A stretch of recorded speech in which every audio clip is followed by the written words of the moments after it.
Bonjour, chers amis du réseau social Facebook. Bonjour, chers lecteurs de vos blogs. Repenser la gouvernance des migrations de Maria Maniaï.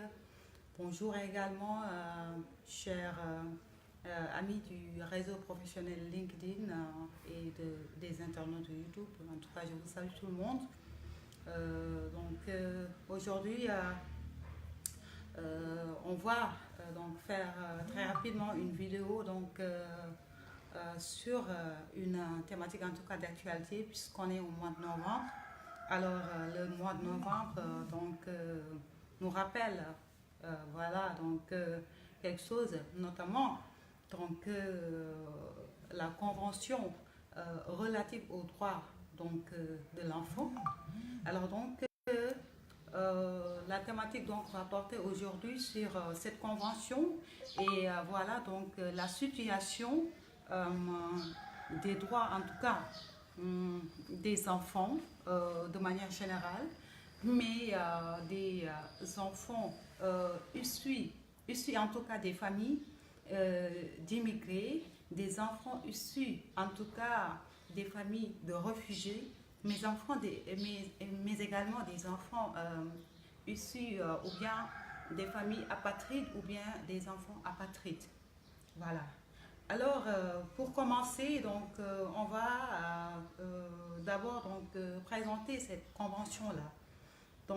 Cette convention, la convention relative aux droits de l'enfant, est une convention en tout cas adoptée par cette auguste assemblée, notamment l'Assemblée générale des Nations Unies le 20 novembre 1989. Il est entré en vigueur le 2 septembre 1990. Alors, plus de 196 pays ont ratifié cette convention actuellement. Bon, les États-Unis quand même n'ont pas, en tout cas, ne font pas en tout cas partie de cette convention-là, quand bien même ils apportent le soutien et tout cela quant à cette convention. Voilà. Maintenant, les débats, c'est quoi? On a voté une telle, norme, une telle norme internationale, mais la situation des enfants est une problématique très sérieuse et limite criard, dans la mesure où on ne peut pas vraiment dénombrer le nombre d'enfants apatrides dans le monde jusqu'à présent, nonobstant l'existence de cette convention et pourtant qui protège les droits des enfants. Moi, la question que je me pose toujours ces enfants-là qui sont des apatrides vraiment, ils n'ont pas en tout cas demandé à être à naître. Ils n'ont pas du tout demandé à naître, et ils n'ont pas non plus choisi cette situation-là, qui est une situation plus que tragique, qui fait de l'enfant en tout cas un individu physiquement qui existe, mais qui se meut, comme je l'ai dit dans un de mes articles où j'ai traité la question d'apatridie, qui se meut dans le néant, on ne lui reconnaît pas en tout cas ses droits et on ne lui reconnaît pas non plus ses devoirs. C'est gravissime. Alors que pourtant cette convention est là. C'est vraiment un phénomène auquel il faut que vraiment les États, les institutions internationales doivent prendre vraiment des mesures idoines pour éradiquer l'apatridie une bonne fois pour toutes, puisque vraiment il n'y a rien de plus poignant, le fait d'exister, de se mouvoir comme ça dans le néant, sans représenter rien dans la société. Il faut que vraiment les États s'y mettent. conformément aussi donc comment dire, aux recommandations de l'UNHCR. Voilà. Donc, qui avait recommandé, en tout cas aux États et tout cela, donc de mettre fin à l'apatridie d'ici à 2024. Alors, il y a également la question, en tout cas, des enfants des réfugiés. Voilà. Puisque, en fait, quand on parle de réfugiés, voilà, bon, ils font tous partie, en tout cas, des personnes donc, en mouvement et tout cela.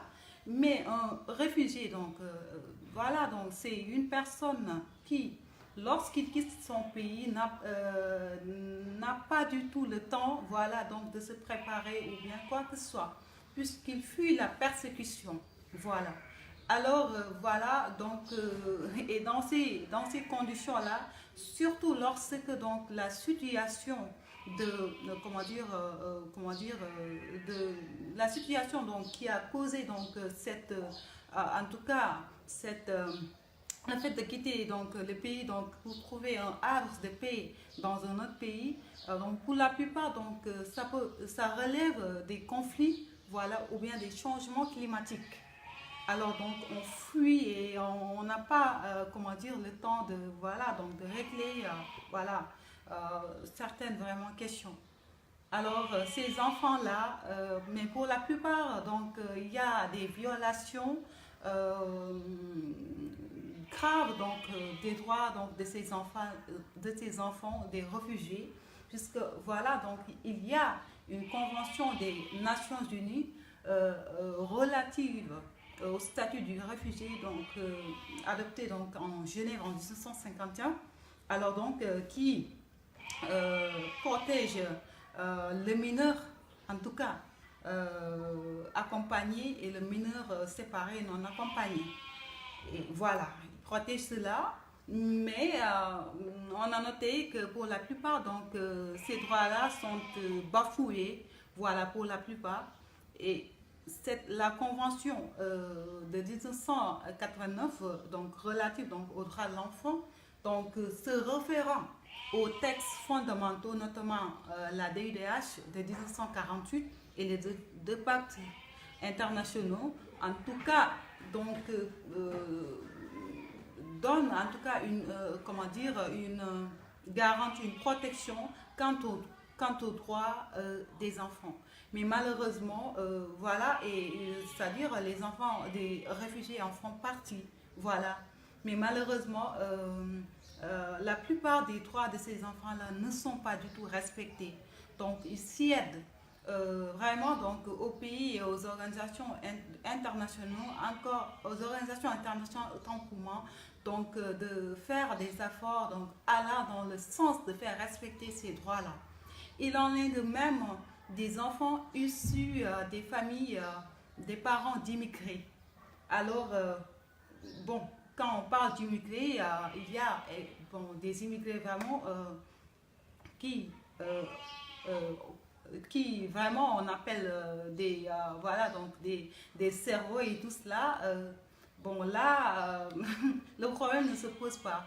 Mais si le migrant, voilà, donc, ou bien l'immigré, voilà, donc, n'a pas, donc, comment dire, ne dispose pas de certaines qualifications ou bien des qualifications plus ou moins importantes, voilà, donc, ces enfants se retrouvent le plus souvent dans une situation de discrimination.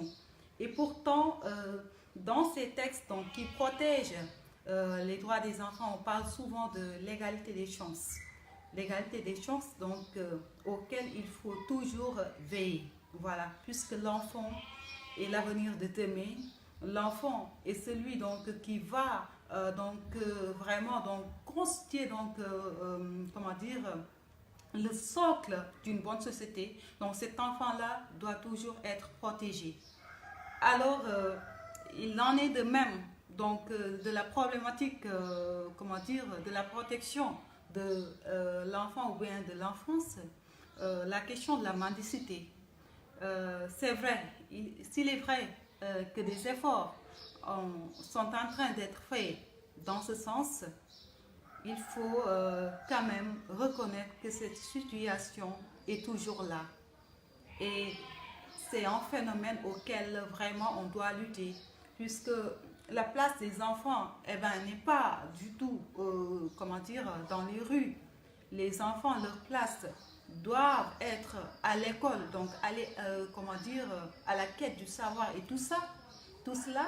Mais on a tendance à voir donc dans les rues partout donc des enfants donc qui demandent de l'argent par-ci par-là. Alors quel sera donc le sort de ces enfants-là? Parmi ces problèmes également, il y a donc ce problème vraiment qui est d'actualité et auquel les parents et les États doivent prendre des mesures draconiennes pour mettre fin donc à certaines vraiment pratiques ou bien voilà l'utilisation des types. Ces nouvelles technologies, comment dire, ces nouvelles technologies, en tout cas, doivent être, en tout cas, leurs utilisations doivent être encadrées. Puisqu'en fait, on peut avoir donc son enfant donc dans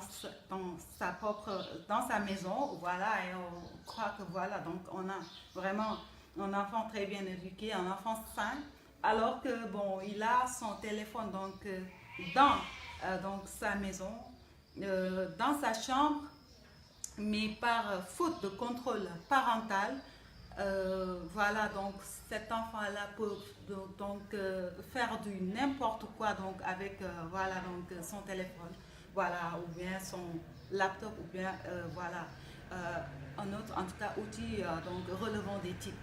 D'où l'intérêt en tout cas donc d'encadrer et de voilà faire tout pour bloquer certains comment dire certains sites voilà donc pour que voilà pour en tout cas mieux encore encadrer l'éducation des enfants, puisque cette éducation là comment dire doit au premier chef être en tout cas gérée et prise en compte par les parents.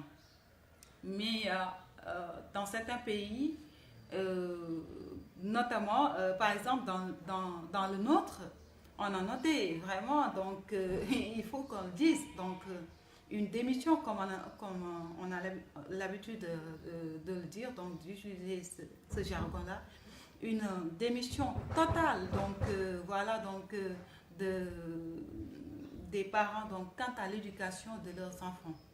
Alors, d'où l'intérêt, en tout cas, dans ce mois, donc qui, voilà, donc euh, comment dire, dans ce mois donc où la convention qui protège donc le droit des, comment dire, des enfants ont été adoptés, donc de vraiment, en tout cas, repenser la façon, en tout cas, de protéger ces enfants-là, mais également de protéger ces enfants-là, mais également de voilà donc de faire en tout cas comment dire des actions de sensibilisation, voilà donc quant à l'éradication donc de l'apatridie, quant au traitement donc juste et équitable des enfants des réfugiés et des enfants donc issus des familles d'émigrés, voilà, et voilà donc des enfants de manière générale, donc mettre fin à la situation de la mendicité et tout cela, puisque la mendicité aussi ça peut vraiment relever des enfants donc, qui ont pratiqué l'immigration, donc voilà, donc si on prend donc l'exemple de certains, voilà, de certains en tout cas, je ne sais pas comment je peux les appeler, donc qui euh, comment dire, qui traversent des frontières et entrent dans un pays donc, avec des enfants et donc leur poussent donc, à la mendicité, donc ils demandent de l'argent de gauche à droite, donc avec tous les risques que cela comporte. Vraiment, nous prions à cette occasion. Donc, et comme donc cette, comment dire, la journée sera célébrée donc d'ici à une semaine. Donc nous prions donc aux États, aux organisations internationales, aux institutions internationales et aux parents donc de veiller encore une fois à l'éducation des enfants et à la protection donc effective des droits des enfants. Donc, c'était tout pour ce live d'aujourd'hui. Voilà. Donc, je vous donne rendez-vous très prochainement dans une autre thématique. Bien à vous, Mariama.